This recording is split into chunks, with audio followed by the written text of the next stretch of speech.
வெள்ளைத்தாமரையில் வீற்றிருப்பாள், புகழ் ஏற்றிருப்பாள், கொள்ளை கனி செய்தான் கொட்டும் நல் யாழினை கொண்டிருப்பாள் என்று கலைமகளை கொண்டாடுகிறான் யுகக்கவிஞன் பாரதி. கலைமகளை, மலைமகளை, அலைமகளை கொண்டாடுவதன் மூலம் ஒவ்வொருவரும் தன்னை புதுப்பித்துக் கொள்கிறார்கள், ஒவ்வொருவரும் புதிதாய் பிறக்கிறார்கள், ஒவ்வொருவரும் தங்களுக்கு தாங்களே புனருத்தாரணம் செய்து கொள்கிறார்கள். ஆகவே இருக்கிற ராத்திரியில் நவராத்திரி முக்கிய ராத்திரி, சிவராத்திரிக்கு இல்லாத முக்கியத்துவத்தை நவராத்திரிக்கு கொடுப்பது இந்த நாட்டின் வழக்கம். அந்த வகையில் விஜயதசமி விழாவை முன்னிட்டு ஒரு பட்டிமன்றத்தை அரங்கேற்றுகின்ற வாய்ப்பை எளியவன் நான் பெற்றிருக்கின்றேன்.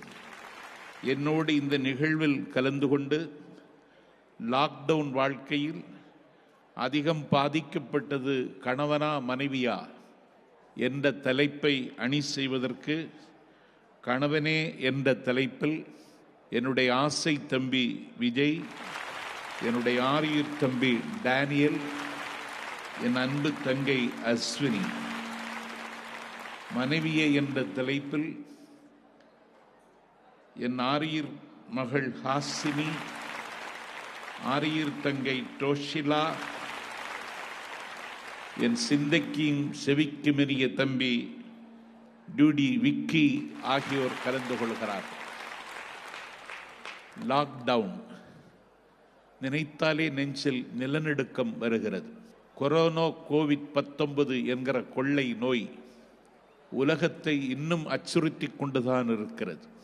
ஆகவே கடந்த காலங்களை கசக்கி எறிந்துவிட்டு வருகிற காலத்திற்கு வாசனை மலர்களை தூவி வரவேற்க விஜயதசமி திருநாளில் நாம் இன்றைக்கு இங்கே கூடியிருக்கிறோம். இதிலே விவாதிக்க வேண்டிய ஒரு தலைப்பு தான், இந்த லாக்டவுன் காலத்தில் அதிகம் பாதிக்கப்பட்டது கணவனா மனைவியா என்று சொல்லி 2 தலைப்பை விவாதத்திற்கு எடுத்துக்கொண்டு 6 பேர் வந்திருக்கிறார்கள். இந்த 6 பேரும் திரை நட்சத்திரங்கள். நாஞ்சில் சம்பத் என்கிற நடுவர் நான் மட்டும்தான் உரை நட்சத்திரம். அவர்கள் 6 பேரும் திரை நட்சத்திரம். இந்த 6 பேர் என்ன பேச போகிறார்கள்?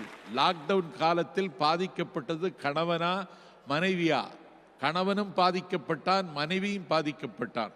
ஆனால் கணவனும் மனைவியும் பாதிக்கப்பட்டார்கள் என்பதை விட இந்த கொரோனா பெருந்தொற்றில் ஒரு பெரிய லாபம், வீட்டுக்கே வராத கணவன் வீட்டுக்கு வந்தான். இந்த பெரும் தொற்றால் நமக்கு கிடைத்த பெரிய லாபம், சமைக்கவே வராத மனைவி சமைத்து போட்டாள். இந்த பெருந்தொற்றில் நமக்கு கிடைத்த பெரிய லாபம், கூடியிருந்து குளிர்ந்து சாப்பிட்டோம். இதுவரைக்கும் கூடியிருந்து குளிர்ந்து சாப்பிட்டதில்லை. ஆண்டாள் நாச்சியார் தன்னுடைய திருப்பாவையில் சொல்வாள், சோறு போட்டு சோற்றிலே நெய்யை மூடி பிசைந்து சாப்பிடுகிற பொழுது அந்த நெய் முழங்கை வழிவார ஒழுக வேண்டும் என்றாள். மூட நெய் பெய்து முழங்கை வழிவார கூடியிருந்து குளிர்ந்து எல்லோர் எம்பாவாய் என்று ஆண்டாள் பாடுகிறாள். அந்த கூடி இருந்து சாப்பிடுகிற பொழுது என்ன ஆகி விடுகிறது? நெஞ்சம் குளிர்ந்து விடுகிறது. நாம் இப்பொழுது குளிர்ச்சியை தேடி என்னெல்லாமோ செய்கிறோம். அதற்காகவே ஒரு ஏசி என்று ஒரு பெட்டியை வாங்கி வீட்டில் வைத்திருக்கிறோம். தேவையில்லாத பல பெட்டிகள் வீட்டில் இருக்கின்றன. வீடுகளிலே இதயங்கள் இல்லை, இப்பொழுது வீடுகளிலே இயந்திரங்கள் மட்டுமே இருக்கின்றன. ஆனால் இந்த கொரோனா பெருந்தொற்று காலத்தில் தான் வீட்டில் இயந்திரங்களை தாண்டி இதயங்கள் இயங்கியதை இந்த கொரோனா பெருந்தொற்று காலத்தில் பார்த்தோம். கேட்லையும் லாபம் இருக்கு, இந்த கொரோனாவிலையும் லாபம் இருக்கு. ஆனா இதுல பாதிக்கப்பட்டது யார்? கணவனா மனைவியா? மனைவிக்கு தான் முதலிடம் கொடுக்கணும். மார்பில் இடம் கொடுத்தான் திருமால்,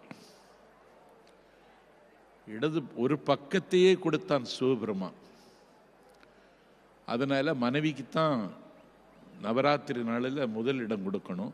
லாக்டவுன் காலத்தில் அதிகம் பாதிக்கப்பட்டது மனைவியே என்ற அணிக்கு அணி சேர்க்க ஆணி பொன்னை நிகர்த்த மாணிக்க தமிழ் கொண்டு விற்காமல் பேசுகிற விக்கி வருகிறான்.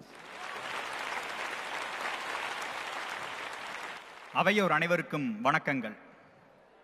பட்டிமன்ற உலகத்தின் சார்பட்டா பரம்பரையின் ரங்கன் வாத்தியாராக வீட்டிற்கும் நாஞ்சில் சம்பத் ஐயா அவர்களுக்கு என் சிறப்பு வணக்கம். ஒரு பட்டா கிடைச்ச மாதிரி இருக்கு.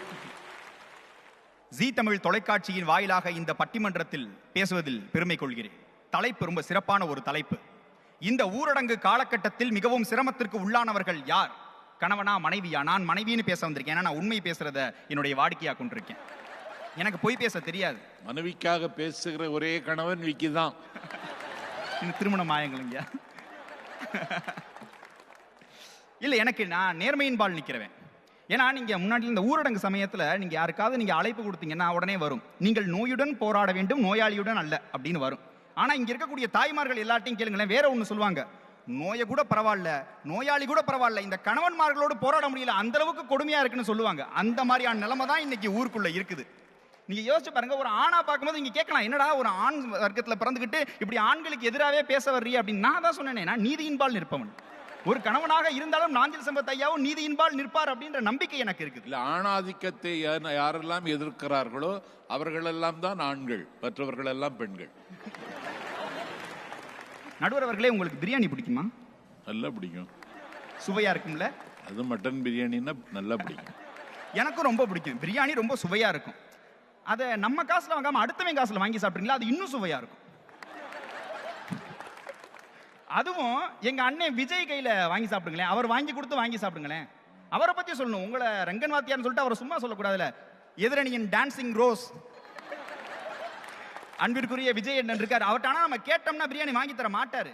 அட இல்லடா தம்பி, கையில காசு இல்லடா அப்படிடா இப்படின்னு. நான் உடனே என்ன தெரியுமா பண்ணுவேன், நம்ம சும்மா விட்டுறக்கூடாது. நான் உடனே அவர்கிட்ட கேட்பேன், அண்ணே உன்ன மாதிரி ஒரு ஆள் கிடையவே கிடையாதுனே, உன்ன மாதிரி நல்லவன் இருக்கிறதுனால தான் ஊருக்குள்ள கொரோனா அக்கௌண்டே கம்மியானுச்சு.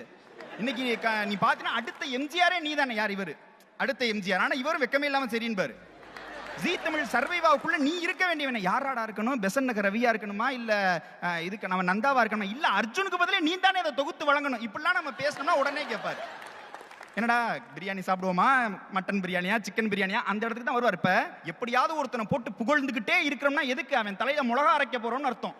இப்படி 2000-3000 ஆண்டுகளாக பெண்களை புகழ்ந்து புகழ்ந்து தாய்மை என்ற அந்த ஒரு சொல்ல பயன்படுத்தி பெண்கள் மாறி முடியுமா, பெண்கள் மாறி புனிதமான்கள் முடிக்க முடியுமா அப்படின்னு சொல்றது எதுக்காக? அவங்க தலையில மிளகா அரைக்கிறதுக்காக.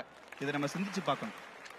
நல்லா யோசிச்சு பாருங்க. தாய்மைங்கிற இதை வச்சு இதை தியாகம் அப்படின்ற ஒரு பிம்பத்தை கட்டம் வச்சு எந்த அளவுக்கு பெண்களை நம்ம ஒடுக்கி இருக்கோம், பெண்களை நம்ம அடுப்பங்கரைக்குள்ளே அடைச்சிருக்கோம், இதை நம்ம சிந்திச்சு பார்க்கணும்.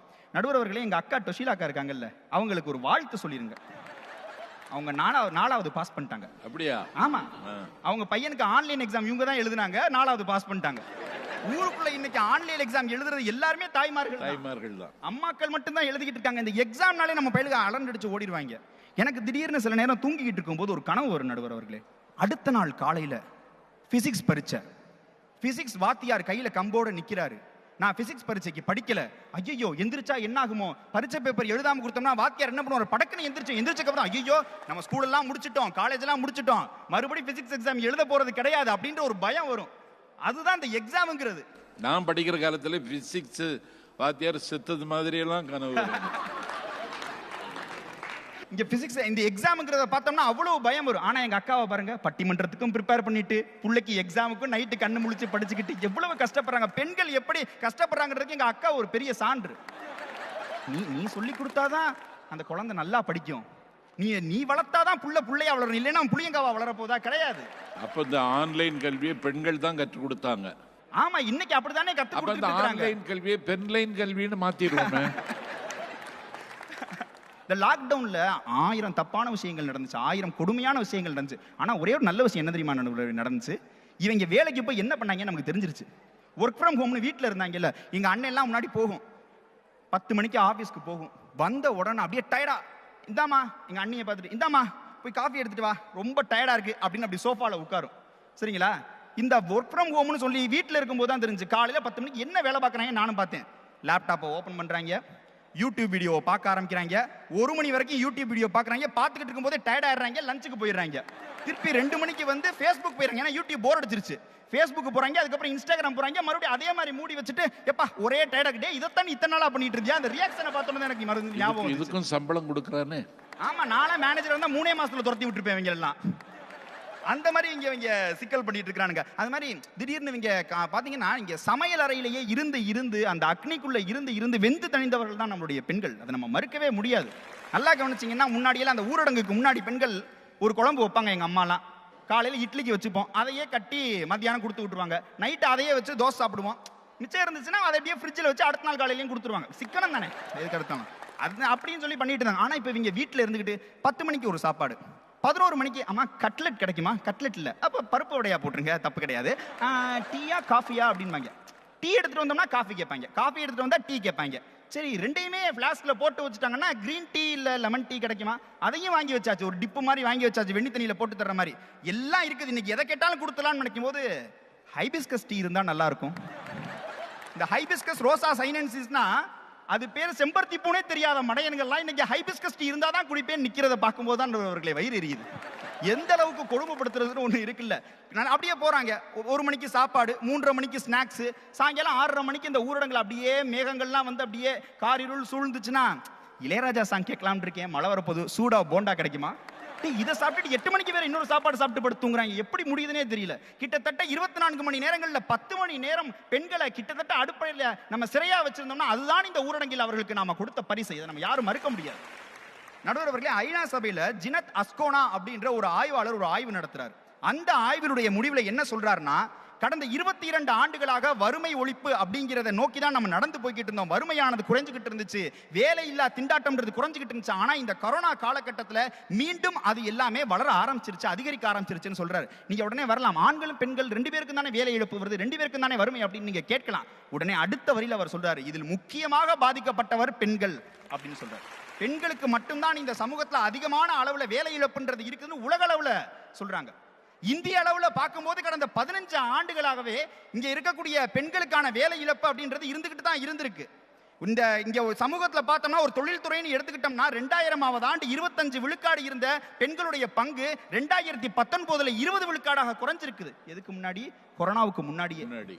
அப்ப கொரோனா சமயத்துல என்னன்னு பார்க்கும்போது 5 பேரை வேலையை விட்டு அனுப்புறாங்கன்னா அது 3 பேர் பெண்களா இருக்கிறாங்கன்னு ஆய்வுகள் சொல்லுது. நாங்க ஒண்ணு வேற விஷயங்களை வச்சு சொல்லல, நாங்க வாட்ஸ்அப்ல தகவல்களை வச்சு சொல்ல. இது எல்லாமே ஆய்வுகள், இது எல்லாமே ஸ்டாட்டிஸ்டிக்ஸ். இதை வச்சுதான் நான் இங்க பேசுறேன். இன்னைக்கு எல்லாரும் சொல்றீங்க மன அழுத்தமா இருக்குது, 4 சவத்துக்குள்ள இருக்கிறது, எங்கனால ஒரு 4 மாசம் இருக்க முடியலன்னு. காலமாக 2000 ஆண்டுகளாக பெண்கள் பிறந்ததிலிருந்து இறப்பு வரைக்கும் அந்த 4 சவத்துக்குள்ளேயே வளர்ந்து செத்து போறாங்க. அப்படிப்பட்ட நிகழ்வு இந்த சமூகத்தில் இருக்குதா இல்லையா? நீங்க சொல்லலாம், இல்லையே பெண்கள்லாம் இப்ப வர்றாங்க, வேலைக்கு வர்றாங்களே, நாங்க பாக்குறோமே.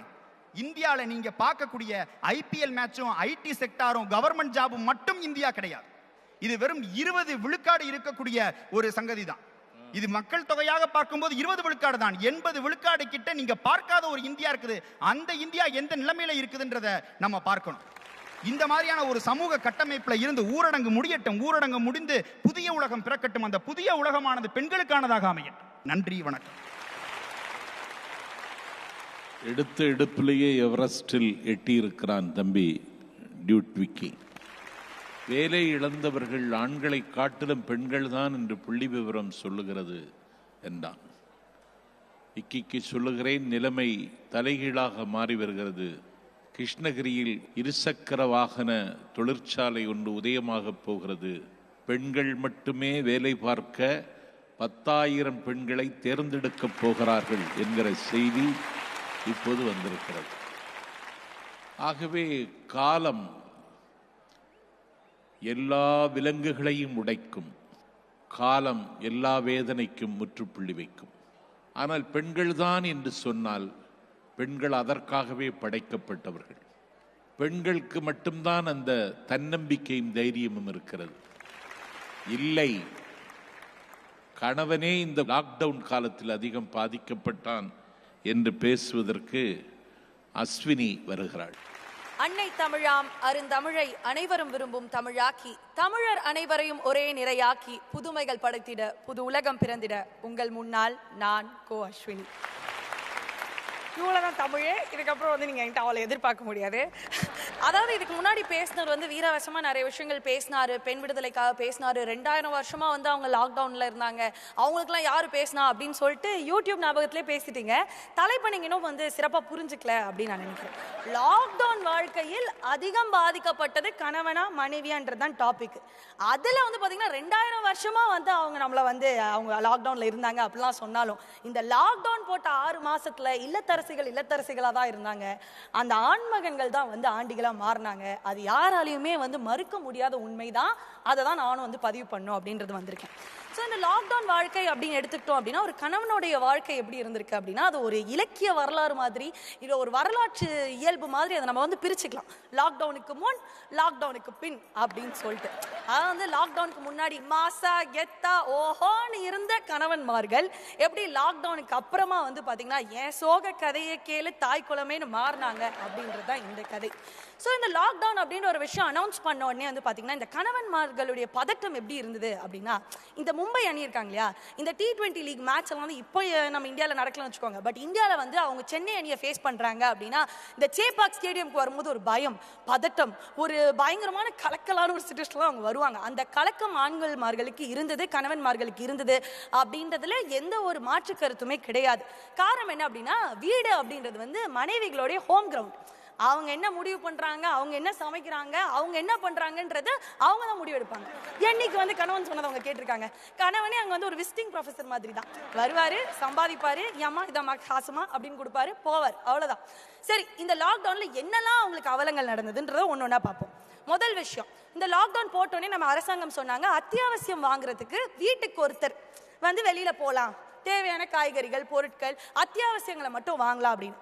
மனசாட்சி தொட்டு சொல்லுங்க, இங்க எத்தனை பேர் உங்க வீட்டுல இருக்கிற மனைவிமார்களை வெளில அமிச்சுங்க? அதுக்கு அதாவது கணவன்மார்கள் தான் உங்களுக்கு பலி. இருந்தா பூமிக்கு இல்லைன்னா சாமிக்குன்னு கணவன்மார்களுக்கு மட்டும் அந்த பிபி கிட்ட போட்டு விட்டு, கையில சானிடைசரை போட்டு விட்டு, மாஸ்கை போட்டு விட்டு அவங்க வந்து வெளி உலகத்தை, அதாவது கோவிட்லாம் வந்து உங்களுக்கு என்னங்க ஆக போகுது, ஒன்றும் ஆகாது, நீங்க போயிட்டு வாங்க அப்படின்னு கணவன்மார்களை அங்க வந்து நம்ம பரீட்சைப்படுத்தணும். அந்த பரீட்சைக்கு அனுப்பிச்சோம். அதே மாதிரி அவங்க வெளியில வரும்பொழுது வெளியிலேயே நில்லு, அங்கேயே கூலி, அங்கேயே எல்லாத்தையும் பண்ணு, ஆனா அந்த காய்கறி மட்டும் வாங்கி நம்ம உள்ள வச்சுக்கிட்டோம். இதுதான் ஒரு கணவனுடைய ஆக்சுவல் ஃபேஸ் இந்த லாக்டவுன்ல. அதை தொடர்ந்து அடுத்ததா பார்க்க வேண்டிய ஒரு விஷயம் வந்து குக்கிங் அட்ராசிட்டி. நாங்க கேட்கலங்க, நீங்க வந்து எத்தனை சாம்பார் பண்ணுங்க, எத்தனை வகையான சாம்பார் பண்ணுங்கன்னு சத்தியமா எந்த வீட்லயும் எந்த ஆண்மகனும், அது எந்த கணவன்மாரும் வாய் திறந்து கேட்கல. 3 வேளை சாப்பாடு போடுமா போதும் அப்படின்ற மாதிரி தான் சொன்னாங்க. ஸோ இப்போ ரீசெண்டா வந்து எங்க ஆஃபீஸ்ல ஒரு கலிக்கு கல்யாணம் ஆச்சு. கால் பண்ணி கேட்டேன், என்ன ப்ரோ எப்படி போயிட்டு இருக்கு, சண்டே அது, சரி எப்படி போயிட்டு இருக்கு அப்படின்னு கேட்கும்போது, இப்போதான் பிரேக்ஃபாஸ்ட் சாப்பிட்ருக்கேன், தோசை சாப்பிட்ருக்கேன். சரி தோசைக்கு என்ன சைட் டிஷ் அப்படின்னு கேட்கும்போது அவர் சொல்றார், தக்காளி சட்னியா, சாம்பாரா, பூண்டு சட்னியா, வெங்காய சட்னியா, கார சட்னியா. நானும்ப்பா லாக்டவுன்ல உங்க வைஃப் உங்களை செமையாக கவனிக்கிறாங்க போல இருக்கே, சண்டே ஒரு தோசைக்கு இத்தனை வகையான சட்னி வச்சு சாப்பிட்றீங்களே. அப்போதான் அவர் சொன்னார், அப்படிலாம் நீ நினச்சிக்காத, மண்டே மீந்தது, டியூஸ்டே மீந்தது, வெனஸ்டே மீந்தது, தேர்ஸ்டே மீந்தது, சாட்டர்டே மீந்தது, எல்லாத்தையும் கூப்பிட்டு சண்டே எனக்கு கொடுத்துருவாங்க. ஸோ எங்கள் வீட்டில் வந்து இந்த பெருச்சாலி பண்ணுற வேலையை நான் பண்ணணும் அப்படின்னு சொல்லிட்டு. சரி ஓகே, இவர் நிலைமை தான் இப்படி இருக்கு அப்படின்னு பார்க்கும்போது இந்த பக்கம் இன்னொரு புதுசாக கல்யாணம் ஆன கப்பல் இருக்கிறாங்க. ஸோ அவங்களுக்கு திரும்ப கால் பண்ணிட்டு கேட்குறேன், என்ன நடக்குது உங்கள் வீட்டில், என்ன நடக்குது அப்படின்னா, அவரும் இதே மாதிரி ஐட்டம்ஸாக அடுக்கிறாரு. எங்கள் வீட்டில் வந்து இவ்வளோ ஐட்டம்ஸ் பண்ணியிருக்காங்க. நான் சொன்னேன், எல்லாமே வந்து மீந்தது தானே அப்படின்னா, இல்லைப்பா என்னால் எதுவுமே சாப்பிட முடியலப்பா, டல்கோனா காஃபிலேருந்து ஏதோ அக்கா மொக்கா கொக்கா மொக்கான்னு புதுசாக யூடியூப்பை பார்த்து சமைக்கிறாங்க, அதுக்கு சோதனை எலி நான் தான்ப்பா அப்படின்னு சொல்லிட்டு. ஸோ இந்த லாக்டவுனில் மனைவிகள் பண்ண குக்கிங் அட்ராசிட்டிக்கு ஒன்று மீந்ததை சாப்பிட்ற பெருச்சாலியா ஆண்கள் இருந்திருக்கிறாங்க, கணவன்மார்கள் இருந்திருக்கிறாங்க. இல்லை அப்படின்னா அவங்க சமையல் அறையில் சோதனை செஞ்சதை பார்த்து சாப்பிட்டு பார்க்கறதுக்கான சோதனை எலியா இருந்திருக்காங்க. இவ்வளோ விஷயத்தை தாண்டி அடுத்ததான் வந்து ஒன்று பார்ப்போம். இந்த லாக்டவுன் சிச்சுவேஷனில் வந்து வீட்டு வேலை செய்கிறவங்களாம் வர வேணாம் அப்படின்னு சொல்லிட்டாங்க. ஸோ ஒரே கணவர்களுக்கெல்லாம் ஹாப்பி, 5000 ரூபா மாதம் வந்து நம்ம மிச்சம் பிடிச்சிடலாம் அப்படின்னு சொல்லிட்டு. ஸோ அப்படி வந்து ஹவுஸ் ஹெல்ப் வராத டைமில் அந்த வேலையை பார்த்தது யாரு அப்படின்னா, மனசை தொட்டு சொல்லுங்க விஜய் அண்ணா, உங்கள் வீட்டில் யார் அந்த வேலையெல்லாம் பார்த்தா? பாத்திரம் தேய்ச்சது, குப்பை வாரி போட்டது, குழந்தைய படிக்க வச்சது. குழந்தைய படிக்க வச்சது வந்து ஓகே, ஃபுல் ஃப்ரீடம் நீங்கள் எடுத்துக்கிறீங்க. ஆனால் அந்த குழந்தைக்கு லேப்டாப் இல்லை அப்படின்னா கூட அந்த லேப்டாப்பை இஎம்ஐல போட்டு வாங்கி கொடுத்த கணவன்மார்களும் இருக்கிறாங்க. ஸோ எல்லா சுமையையும் நான் சுமந்துக்கிறேன், நீ வந்து கொஞ்சம் வீட்டை மட்டும் பார்த்துக்கோ அப்படின்னு சொல்லி எந்த வழியுமே காட்டாமல் இந்த லாக்டவுன்லையும் நான் வந்து இந்த குடும்பத்தை நடத்துவேன் அப்படின்னு இருந்தவங்க தான் இந்த குடும்ப தலைவர்கள். ஸோ அதை வந்து எதிரணி பேசும்போது அது எப்படி குறிப்பிடாமல் போனாங்க அப்படின்றது எனக்கு சுத்தமாக தெரியல. ஸோ இந்த லாக்டவுனில் மனைவிமார்களுக்கு அவ்வளோவா எதுவுமே மாறல, அவங்க இருக்கிற அந்த கம்ஃபர்ட் ஏரியாலே தான் அவங்க இருந்தாங்க. ஆனால் ஆண்மார்கள் எப்படி மாறினாங்க? குயிலை பிடிச்சி கூண்டில் அடிச்சு பாட சொன்னாங்க, மயிலை பொடிச்சு காலை உடைச்சு ஆட சொன்னாங்க.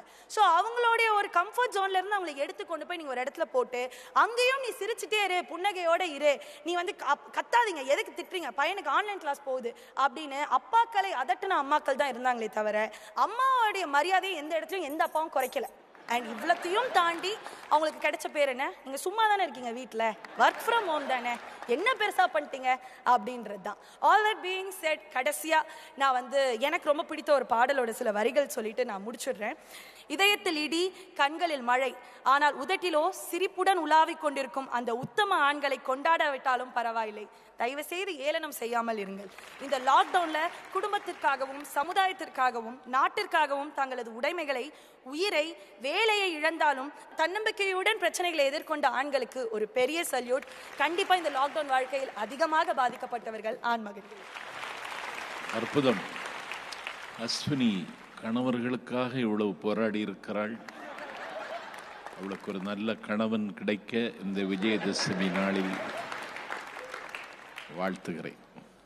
அடுத்து அதிகம் லாக்டவுன் வாழ்க்கையில் பாதிக்கப்பட்டது மனைவிதான் என்று சாதிக்க ஹாசினி வருகிறாள். அனைவருக்கும் விஜயதசமி நல்வாழ்த்துக்கள். என்னுடைய முதல் மேடை, பட்டிமன்ற மேடை, என்னுடைய முதல் பேச்சு. அந்த மேடையில் வந்து முதல்ல என் தமிழ் கடவுள் தலைவன் என் முருகனுக்கு நன்றி சொல்லி, என் பெற்றோர்களுக்கு நன்றி சொல்லி, எனக்கு அவருடைய தமிழ் மிகவும் ரொம்ப ரொம்ப பிடிக்கும். நாஞ்சில் சம்பத்தையா அவர்களை வந்து நான் மீட் பண்ணால் எனக்கு ரொம்ப பிடிக்கும் அப்படின்னு அவர்கிட்ட சொல்லியிருந்தேன். உண்மைதான். இவ்வளோ நிறுத்தி நிதானமாக அழகாக ஒரு விஷயத்த சொல்கிறதுக்கு எத்தனை பேருக்கு இந்த வாய்ப்பு கிடைக்கும் அதை கேட்குறதுக்கு. உங்களுக்கும் நன்றி சொல்லி என்னுடைய முதல் பேச்சை நாங்கள் இங்கே துவங்குறேன். அவ்வளோ வந்து பெருசாக என்னால் வந்து அவங்க பேசின அந்த முத்தமிழை வந்து என்னால் கொடுக்க முடியுமான்னு எனக்கு தெரியல. ஆனால் அஸ்வினி சொன்னாங்க, என்னங்க ஒன்றுமே புரியலைங்க எனக்கு, எல்லாரும் ஆண்டியாக போயிட்டாங்க கணவனுங்கள்லாம் அப்படின்னு சொல்லி சொன்னாங்க. எனக்கு ஒரு விஷயம் புரியல, இவங்களெல்லாம் எங்கள் கிச்சனுக்குள்ளே விட்டதுனால தாங்க இருந்த கடுகு டப்பாக்குள்ளே மறைச்சி வச்சுருந்த இருந்த காசு எல்லாத்தையுமே வந்து அபேஸ் பண்ணிட்டு போயிட்டாங்க ஒரே செகண்ட். ஆண்டியாக போனது நம்ம தான், அதை நீங்கள் புரிஞ்சுக்க மாட்டேங்கிறீங்க அஸ்வினி. ஆனால் வந்து கல்யாணம் ஆகலை இல்லையா, அதனால அந்த மாதிரியான விஷயங்கள்லாம் உங்களுக்கு நான் ஞாபகப்படுத்தணும் அப்படின்னு நினைக்கிறேன். இன்னொரு விஷயம் நீங்கள் புரிஞ்சுக்க மாட்டேங்கிறீங்க அஸ்வினி, என்னன்னா நீங்கள் சொன்னீர்கள், உங்கள் பாஷைக்கே வரேன், நீங்கள் சொன்னீர்கள் யார் வந்து வீட்டிலேருந்து போய் எல்லாத்தையும் வாங்கிட்டு வர்றதுக்கு இறக்கி விட்டது வந்து ஆம்பளைங்களை தானே, கணவர்களை தானே நாங்கள்லாம் இறக்கி விட்டோம், அவங்க வந்து அவங்களுடைய மனசை திடப்படுத்திக்கிட்டு தானே போய் எல்லாம் வாங்கிட்டு வந்தாங்க. கிடையவே கிடையாது. அவன் போய் இறக்கிட்டு தான் வந்தான். அது வேற மாதிரி. ஆனா இவங்க பண்ற வேலையிலேயே இவங்க குத்தி காட்டுறது என்னன்னா, மனைவிகளை பா 2 பொம்பளைங்க சேர்ந்தா பெரிய புறணி பேசுவாளுங்க. சத்தியமா கிடையாது. வீட்டுக்கு போய் காய்கறி வாங்குறதுக்கு போனாங்கன்னு நினைக்கிறீங்க நீங்க? வாட்டர் கேன் போடுறவங்க கிட்ட போய் உட்காந்து காசிப் பேசுவானுங்க. சார் என்ன சார் தெரியுமா, போன வாரம் தான் சார் அங்கே போயிட்டு வந்தேன் சார், கேன் போட்டு வந்தேன், அடுத்த நாளே போட்டானுங்க சார் கொரோனான்ட்டு. பயந்துச்சு சார் எனக்கு. அப்புறம் எடுத்து பார்த்தேன் நெகட்டிவ். அப்புறம்டா தெரியுமா சார், தெரு முக்கிலெல்லாம் போயிடாதீங்க சார், நீங்கள் கொரோனா இல்லாதவனுங்களெல்லாம் கூப்பிட்டு வண்டியில் ஏற்றின்னு போய் சத்துணவு கூடத்தில் போய் ட்ரிப்பு போட்டு வச்சிடறானுங்க 15 நாள். அது கமிஷன் வேறு வெட்டுறாங்க சார். இது ஒன்று. ஆல்ரெடி நம்மெல்லாம் பயந்து பதறி போய் வெளியில் போனவர் எதையாவது கொண்டு வந்து வீட்டில் குழந்தைங்கள்லாம் இருக்குது நம்ம பாதுகாப்பாக பார்த்துக்கணும்னு நினச்சா, இவனுங்க இந்த சொன்ன புறணியெல்லாம் தாண்டி இன்னொரு விஷயம் ஒன்று நடக்கும். எப்போ பார்த்தாலும் டிவி பார்க்குறாம்பாங்க, உங்கள் அம்மா சீரியல்லே முழுகியிருக்கா அப்படிம்பாங்க. உண்மையாக அந்த லாக்டவுனில் நடந்த விஷயம் என்னன்னு கேட்டிங்கன்னா, கையில் ஒரு மொபைல் ஃபோனு, அந்த பக்கம் டிவி ஓடிக்கிட்டு இருக்கோம், 2 நியூஸ் தான் போகும்.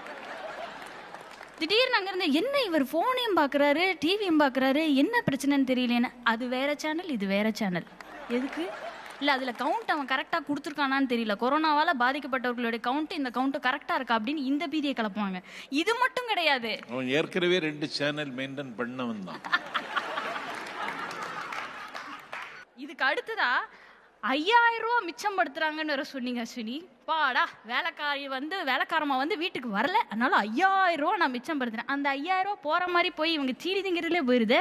அப்புறம் எங்கதான் நாங்க சீக்கிரமா குடும்பம் நடத்துறது? ஒரே ஒரு விஷயம் மட்டும் சொல்றேன், நடுவர் கணவனை டேமேஜ் பண்றதுக்குள்ளேயே கவனம் செலுத்துறீங்க, மனைவி படுகிற கஷ்டத்தை சொல்ல மாட்டேங்கிறீங்க. நிச்சயமா இப்ப சொல்றேன், எந்த நாளுமே ஓய்வு கிடையவே கிடையாது அப்படின்னு சொன்னா அது மனைவிகளுக்கு மட்டும்தான்.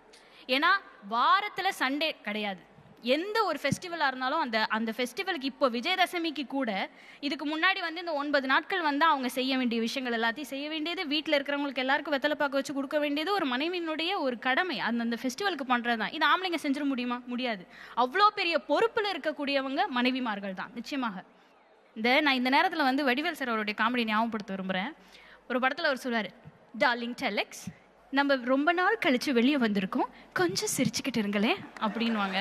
அவர் இதுக்கு நீங்கள் சிரிக்காமலே இருந்திருக்கலாம் அப்படின்னு சொல்லுவாங்க. அதே மாதிரி தான் எவ்வளோ நல்லா சமைச்சு அன்போடும் பாசத்தோடும் கொடுத்தாலுமே ஒரு வாய் ஃபஸ்ட்டு வாய் சாப்பிட்டுட்டு எப்படி இருக்குங்க, நல்லா இருக்கா, இருக்கு பரவாயில்ல, ஏதோ ட்ரை பண்ணியிருக்கேன், எங்க நீ வந்து பண்ணிப்பாரு, வாயிலே வைக்க முடியாது. என்னைக்கு நீங்கள் வந்து ரசித்து சாப்பிட்ற அளவுக்கு கணவன்மார்கள் சமைச்சிருக்கீங்க, அதை கொஞ்சம் சொல்லுங்கள். வாய்ப்பே கிடையாது. கரெக்டு தானே விஜய்? நீ அதை பண்ணியிருக்க தானே? நீ அங்கே அதுக்கப்புறமா நீ பேசு. ஸோ இது மாதிரி நிறைய எல்லா நாளுமே வந்துட்டு அவங்களுக்கு கொடுக்கப்பட்ட இடம் தான் மனைவிக்கு கொடுக்கப்பட்டது ஜென்ரலாகவே இருக்கிற ஒரு இடம் தான் கிடையவே கிடையாது. இதுக்குள்ளே எத்தனை தியாகங்கள் இருக்குன்றது யாருக்கும் தெரியல. எதுக்காக அந்த வலியும் பொறுத்து கொள்கிறாள் ஒரு மனைவி அப்படின்னா, நம்ம குடும்பம் நம்ம நல்லா இருக்கணும், நம்ம பசங்க நல்லா இருக்கணும், நம்ம புருஷன் நல்லா இருக்கணும், ஏதாவது ஒரு இடத்துல விட்டு கொடுத்துடக்கூடாது, சொந்த பந்தங்கள் எல்லாரையுமே ஒன்றிணைக்கணுன்றது அவ்வளோ பெரிய ஒரு மிகப்பெரிய ஒரு கடமை அவளுக்கு இருக்குது. அதை அவள் வலியால் செய்யவில்லை, ரொம்ப ரொம்ப அழகான ஒரு லவ்வோட தான் அவள் பண்ணுறாள். இறுதியாக ஒரே ஒரு விஷயம் சொல்லிட்டு நான் கிளம்புறேன். அதாவது என்றைக்குமே இன்னைக்கு சிங்கிள் பேரண்டிங் அப்படின்ற ஒரு விஷயம் இருக்குது. அப்பா இல்லாமல் குழந்தைய வளர்க்குறது, அம்மா இல்லாமல் குழந்தைய வளர்க்குறது அப்படின்ற ஒரு விஷயம் இருக்குது. இன்றைக்கி கோவிட்னால எத்தனையோ குழந்தைகள் வந்துட்டு அப்பா அம்மா இல்லாமையும் இருக்குது.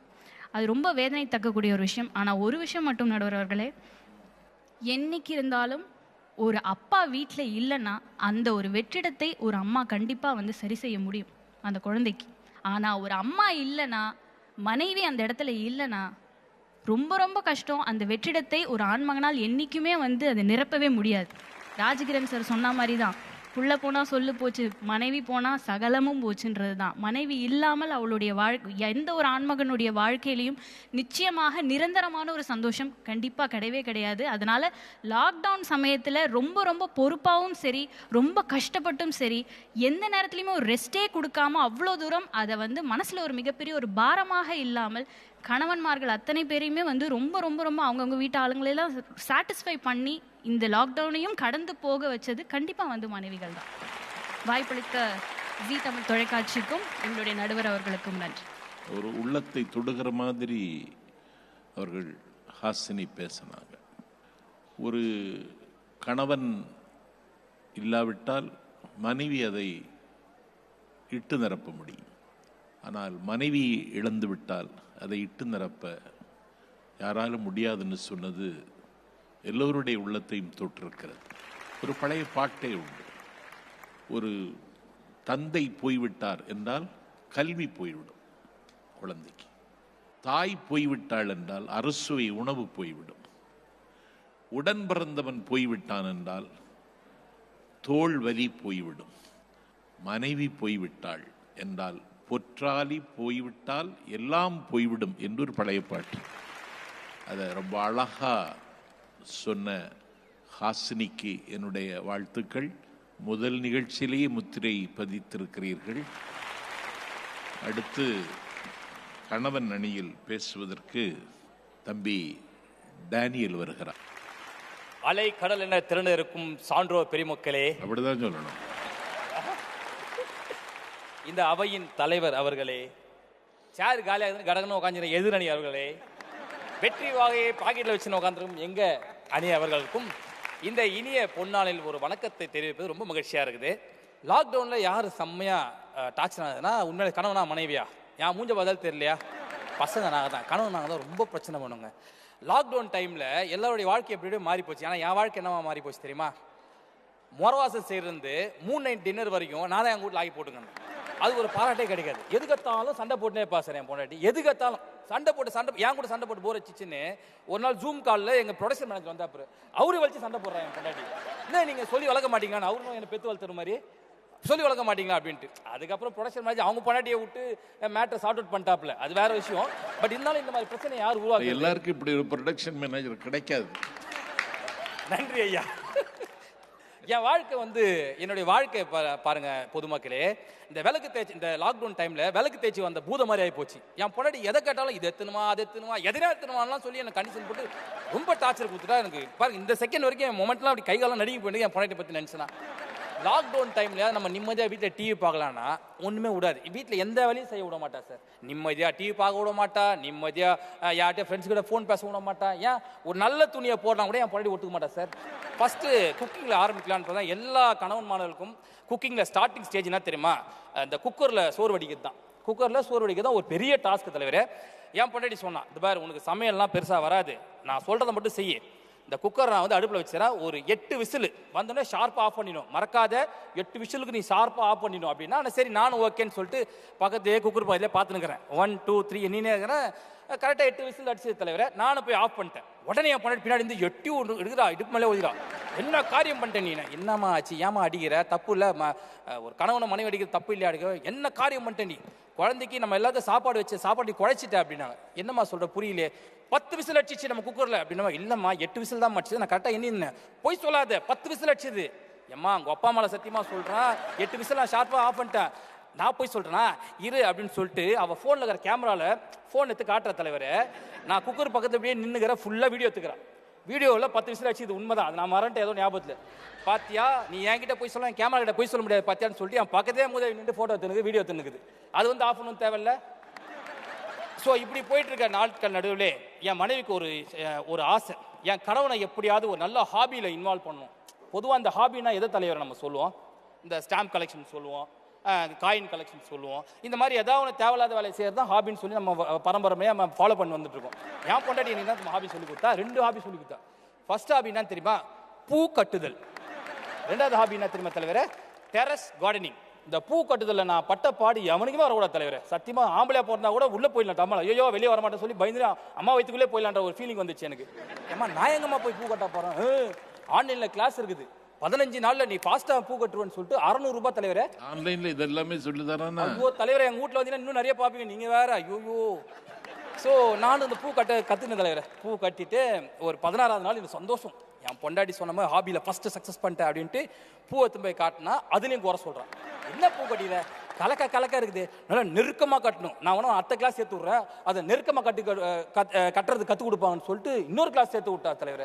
நீங்கள் நம்ப மாட்டீங்க, இதோட எக்ஸ்பீரியன்ஸ் இப்போ என்னன்னா 15 நிமிஷத்தில் சூப்பரான சம்பங்கி மாலை நானே இப்போ கட்டி உங்கள் கழுத்தில் போட்டோம் தலைவர். அவ்வளோ எக்ஸ்பர்ட் ஆகிட்டேன் பாருங்க. கடைசியில் ஒரு 3 முழம் பூவுக்கு மாலை கட்டுறதுலேருந்து என் பொண்டாட்டி நான் இன்னொரு தொழில் இருக்கு.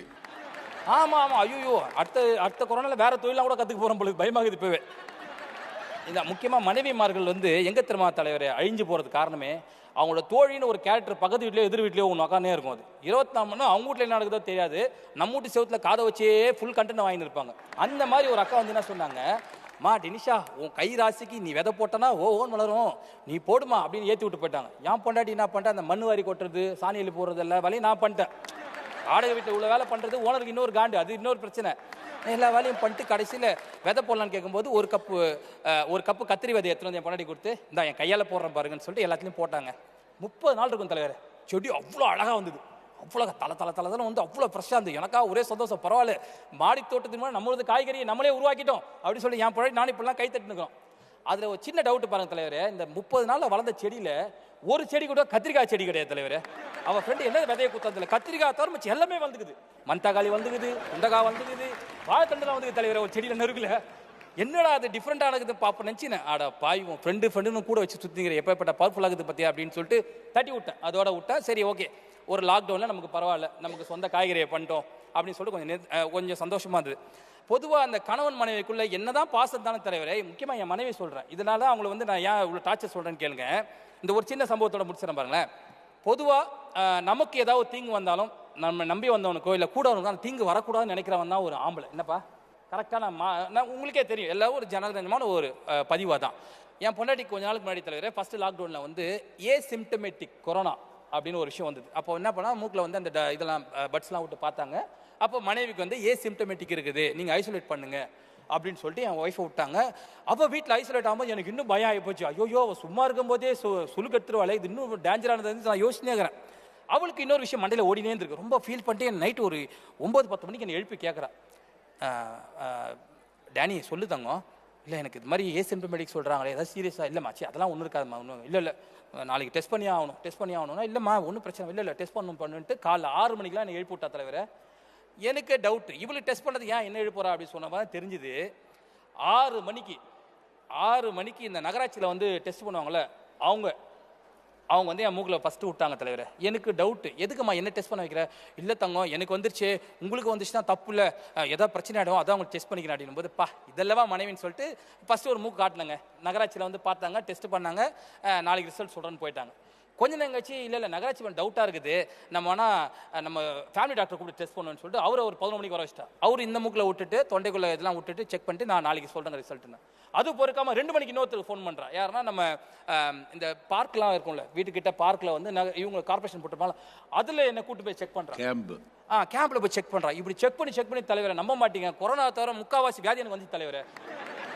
ஓகே, ஸோ இந்த மாதிரி நிறைய மூமெண்ட்ஸ் வந்து என் லைஃப்பில் நடந்திருக்கு. முக்கியமாக லாக்டவுன் பீரியடில் இந்த சாட்சியங்கள் என்னை வந்து கேள்விப்பட்ட கதை நண்பர் சொன்னார் பார்த்தீங்களா, சென்செக்ஸில் எடுத்துருந்தார். ஊருக்கு அதிகமாக போவா தலைவா உள்ளூருக்கு அதிகம் வாங்க என் வீட்டில் வந்து பாருங்கள் நான் உங்களுக்கு டைம் கூட தரேன் எத்தனை மணிக்கு நீங்கள் ஒட்டிக்கலாம் டைம் நான் தரேன் உங்களுக்கு வந்து கேட்டிங்கன்னா எல்லார் கணவர்களும் லாக்டவுன் டைமில் மட்டும் இல்லைங்க இன்றைக்கும் பிரச்சனை மாட்டி வாழ்ந்துனுக்குறோம். ஸோ தயவுசெய்து ஐயா நீங்கள் நல்ல தீர்ப்பை ஒன்று கொடுத்து இந்த மனைவிமார்கள் வந்து கனவுல தயவுசெய்து தப்பிக்க வைக்குமாறு மிக தாழ்மையுடன் கேட்டுக்கொள்கிறோம் ஐயா. கேட்டதுக்கு ரொம்ப நன்றிங்க. Thank you sir. தம்பி டேனியல் தன்னுடைய சொந்த கதையை சோக கதையை அழகாக பந்தி வைத்திருக்கிறார். இவர் இன்னும் ஆரோக்கியமாக இருப்பதுதான் எனக்கு ஆச்சரியத்தை தருகிறார். அதனால மனைவியால் பாதிக்கப்பட்ட கணவர்களின் வரிசையில் டேனியல் முதலிடத்தில் இருக்கிறார். அடுத்து மனைவி சார்பில் பேசுவதற்கு தங்கை டோஷிலா வருகிறார். அரங்கத்தில் குழுமியிருக்கும் அனைவருக்கும் என்னுடைய வணக்கம். நான் வணங்கும் தமிழாக வீற்றிருக்கும் எங்களது நடுவர் ஐயா அவர்களுக்கு என் முதற்கண் வணக்கம். எதிரணியினருக்கும் எங்கள் அணியினருக்கும் வணக்கம். தலைப்பு லாக்டவுனில் அதிகமாக பாதிக்கப்பட்டது கணவனா மனைவியா? பாவத்தை. ஏன்னா இந்த கேள்விக்கு பதிலை எழுதிட்டு தான் கேள்வியே எழுதணும். சில விஷயங்களுக்கு தெரிஞ்ச பதில் தான். இதில் வந்து நம்ம விவாதிக்கிறதுக்கு ஒன்றுமே கிடையாது. டைரக்டாகவே சொல்லிடலாம் மனைவிமார்கள் அப்படின்னு. முதல்ல ஒரு விஷயம் ஐயா, அஸ்வினி பேச ஆரம்பித்த போது அவங்க வந்து அவங்களோட அந்த மனசில் இருக்கக்கூடிய அந்த ஆண்கள் பற்றின அத்தனை இமேஜும் உடைச்சிட்டாங்க. இத்தனை நாள் வந்து அப்போ நம்ம பார்த்ததெல்லாம் பொய்யா, ஐயோ இப்படிப்பட்ட ஆண்களை என் கண்ணில் ஏன் காட்டல ஆண்டவா, ஒரே கௌதம் வாசுதேவ் மேனன் படமா பார்த்து வளர்ந்த பொண்ணா இருக்கே, இந்த இயல்பான விஷயத்த காட்டு அப்படிங்கிற மாதிரி மனசுக்குள்ள அவ்வளோ தவிப்பு. அப்படிப்பட்ட ஒரு ஆண்மகன் உனக்கு கிடைக்கணும் நான் சின்சியரா வேண்டிக்கிறேன். முதல் விஷயம் என்ன அப்படின்னா, ரொம்ப அழகா பேசினாங்க, ரொம்ப அழகா ஒரு வீடு கட்டிக்கிட்டே வந்தாங்க. ஆனா அந்த வீட்டு மேல கடைசியா கல்லை போட்டு அவங்களே அந்த வீட்டை வந்து டோட்டலா டிஸ்ட்ராக்ட் பண்ணிட்டாங்க, டோட்டலா வந்து டிஸ்மேண்டில் பண்ணிட்டாங்க. அவங்க என்ன சொன்னாங்க, பெண்கள் நீங்க வீட்டில் இருக்கீங்க, உங்க இமேஜ் மாறவே இல்லை. ஆண்கள் வெளியில போறாங்க, அவங்களோட கெத்து போயிடுச்சு, அவங்களுக்கு இருந்த அந்த ஒரு திமிரு போயிடுச்சு. அதாவது அந்த திமிருங்கிறது வந்து ஒரு செருக்கு, ஒரு ஞான செருக்கு. அந்த ஞான செருக்கு வந்து போயிடுச்சு அப்படின்னு அவங்க சொல்லிக்கிட்டே வந்தாங்க. அதாவது பெண்கள் வீட்டில் இருக்காங்கன்னு ஒரு ஒர்க்கிங் உமன் எப்படி ஒர்க் பண்ணக்கூடிய பெண்கள் நீங்க மறந்து போனீங்க அப்படிங்கிறது எனக்கு என்னால் நம்பவே முடியல, அதை ஒத்துக்கவும் முடியல.